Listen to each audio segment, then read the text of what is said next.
Hey everybody, so I was gonna do a quick video on my going to GobFest. So this was the first year I attended GobFest, which is the board game convention that they hold in Edmonton.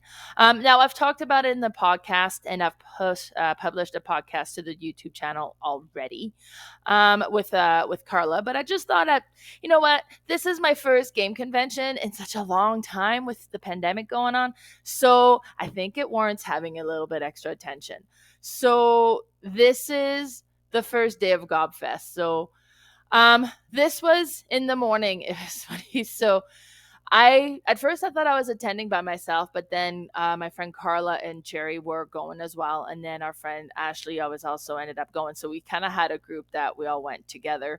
And that morning we're like sending pictures and texting each other, and we were so excited about attending GobFest. And I took this picture. And I was wearing my board game T-shirt at work that said I'd rather be playing board games the whole day until I could leave. And this shirt unfortunately ended up getting stolen that weekend.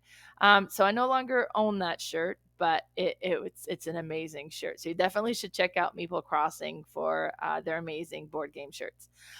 So we got there, and it started at 6 to midnight on the first day, on the Friday night. And the first game that I had signed up to play was Seven Wonders Architect. Now this one was super cool. So the way it's Seven Wonders, and it has that Seven Wonder feel, but it almost feels like Seven Wonders meets Between Two Cities, and everybody kind of picks, one of the civilization you want to play as, and you have these cardboard pieces that create this like modular wonder that you have in front of you, and you all put them on the to be build side, and as you kind of collect different things, you build them and then you flip them over, and the game ends when the player kind of finish building their whole wonder, and then you tally up scores. So you have your I guess your wonder in front of you. Then you put your card on the side, and those cards are shuffled and put face up. And everybody does that. And then on your turn, you will be able to draw a card either from your left, from your right, or from the middle that's face down. So you're kind of drawing cards between the person, like, and then taking their cards and taking these cards, and you're collecting things, and you're trying to create these combination to flip over the different portion of your wonder, or to collect some science, to collect military victory. And then with the military cards, some of them have a little trumpet on it, and then that flips over the military disc. And if the last military disc ever flips over, then you score military, and then you kind of compare your military strength with the person to your side and the other side, and then you'll collect point if you're the winner on some of those. It was really neat. It plays quick. So we ended up playing 2 times in a row just because it was so quick. It's like, okay, let's set it up again. So it was fun. It was simple. And yeah, we ended up playing that a few times. So those I played as the Alexandra. So the way that everything stores, like you have all these containers that closes up with the lid, and everything goes in there. So the storage in here is really good. And so these were the different criterias for me to flip my Alexandra building. So I had, for the base one, I needed to have 2 resources that aren't the same, then 2 resources that are the same, then 3 resources that are all different, and 3 that's the same, and so on. And this is what it was looking at first. And then now every time I would build a section, that would give me more points at the end of the game. Each civilization also had kind of a special ability. It was really neat. That was a fun one. So I was Seven Wonders Architect. Then after we finished that and packed it all up, I noticed at the next table over, there was a couple guys sitting down and setting up The Captain is Dead. I love this game. I bought this for Lee a few Christmases ago because we had just finished watching the original Star Trek series, and we're kind of accumulating Star Trek themed game. This is pretty much Star Trek the board game without having purchased the IP for it. So you can see like the innuendos that kind of refers back to Star Trek, but it's so neat. So in this game, the captain of the ship just died, and you have aliens on the ship, and you need to get away from there, but the warp core is damaged and it needs to be fixed. And each round, there's something that happens that kind of creates more havoc on the ship. So you got to make sure that your shield stays up, so that because if your shield goes all the way down, you die. You got to make sure that you keep the aliens on the ship under control and you kill them off, because if you ever have all the aliens on your board, you lose the game. There's different system that's in play that can break down, and you need to correct them in order to be able to utilize them. This is great. This game is hard. It is punishing, but it is so fun. So you got the big board and you have the ship there, and you have all the different system around it, and you have skills. Now each character has a special ability, and they have skills that they just kind of naturally have, but you can collect extra skills. And you need to have certain skills to do different things. So for example, if you're going to go and try to fix the shield, you need to have two is it tactical skills, and it takes one action to do.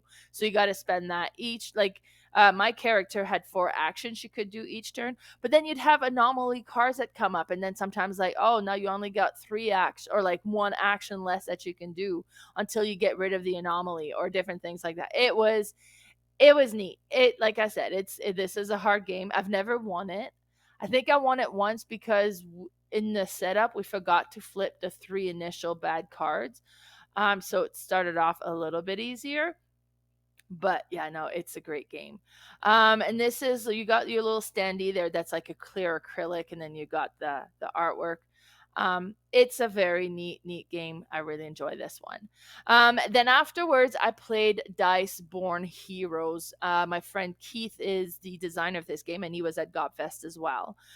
So I went over, sat down with him, and I was like, hey, I've been playing this game. Like, he was showcasing it at another event that I had attend with him, and it was kind of like a quick demo, but I got pulled out all the time and we never really finished a game. So I was like, I'd love to play the whole game. So we ended up sitting and then playing a game, and he also had his prototype kind of so it's a book that has all these different scenarios that you can play with this game. And then as you open it, the book becomes the board. And each scenario will have like 3 pages as you level up and go on to the next one. So we ended up doing a scenario where we're in a museum and the paintings are haunted. And so we're called in to kind of try to take care of that. So you start off and you got, your different paintings, and then you're verifying, and then ghosts are coming out. So you got to defeat the ghosts. And then once you kind of defeat that first level, you flip the page and you go on to the next level. But every time you level up, you take your character. So if you look at there, this was my original character. I was a level 1 fighter, and it shows on the side the dice that I can have. So I can have 2 green dice and a red dice. You roll that over, then you decide based on what you've rolled which action you're going to activate. So you put the dice on there, and then you can activate that action. And then you kind of go taking turn battling with the monsters and the ghosts and so on. Then when we finished the first level, we got to level up. So you take that card and you turn it over, and there's 2 abilities on the top and on the bottom of the card. And then you kind of pick which extra ability you want to have. Then it also says on there, okay, now you've upgraded to level 2, and you can be a monk or this thing depending on the character that you had. So then I had upgraded. Now this was my level 3. I had upgraded 2 times here. So you got your upgraded character. Now is berserker. So I went from a fighter to a monk to a berserker. And I've got the extra abilities that go on the top. I had acquired an item or something that kind of slid on the bottom. So I had this extra thing I could do. So I could actually assign 2 dice instead of just the 1. So it made me more powerful that way. This was so cool. We just barely lost a game. Like, I got knocked down, and then you roll all your dice, and if you roll a pair, you're back in the game. So I'm rolling. I never rolled a pair, so I didn't get back in the game. And it was close. We almost had this game, but it was great. I really enjoy this one. Then afterwards, we set up a game of Azul, Queen's Garden. So Azul is a trilogy, and then they came up with a 4th game. So this one is interesting. You can see the Azul inspiration into it, but it really plays differently. So we got the game set up, kind of read up the rules, and you have your board. Each player have their own board, and you have like this rondelle thing in the middle, and each round they'll score different type of tiles. So you got patterns and colors that you got to keep in mind, and it'll score different colors and different pattern the first round. Then you flip it over, and then they'll score differently, and then and you have these stacks of tiles of that's going to have all the tokens on it, like the little plastic tokens. And then the four will come up, and then you can go ahead and pick. Now, you can either pick everything of the same color that has different patterns, or everything of the same patterns that have different colors. So you'll take what you want, everything else kind of gets pushed down, and you flip over the next one, and then you get those new tiles on there that gives you more option to draw from. And everything goes into your little holding area, and you can only hold so much. And then when you go to place them, each, depending on what you place, has a cost as well. So the trees are very cheap. It costs you one, so you can put the tile, and that was the tile you had to spend. Now, if you're doing another one, that costs you three, so you got to place the tile, and you got to spend two tiles to pay the price for placing that tile. But then those tiles either have to have the same color or the same pattern, but not both. So this still kind of, it gets really puzzly. It was super neat, very interesting. We didn't get to finish this game because this was at the very end of the game, and they started cleaning up around us, and we're like, oh, okay, we're just pack this up and go. But I played it enough to kind of get a feel of it. This one is definitely ramp up the complexity of Azul, and as I said, you can feel that there's a bit of the essence of Azul in there, but it plays so differently. And that was it for my day one at GobFest. So be sure to follow me on my Instagram. My Instagram name is boardgame_mama. On Facebook, it's Board Game Mama and friends are playing all the games. My podcast is The Board Game Specialist that I do every week with my friend Carla. And my YouTube channel is Board Game Mama. So be sure to stay tuned to find out which game I've played on day 2 and which game I've purchased. Oh my God, I am out of control. So bye, everybody.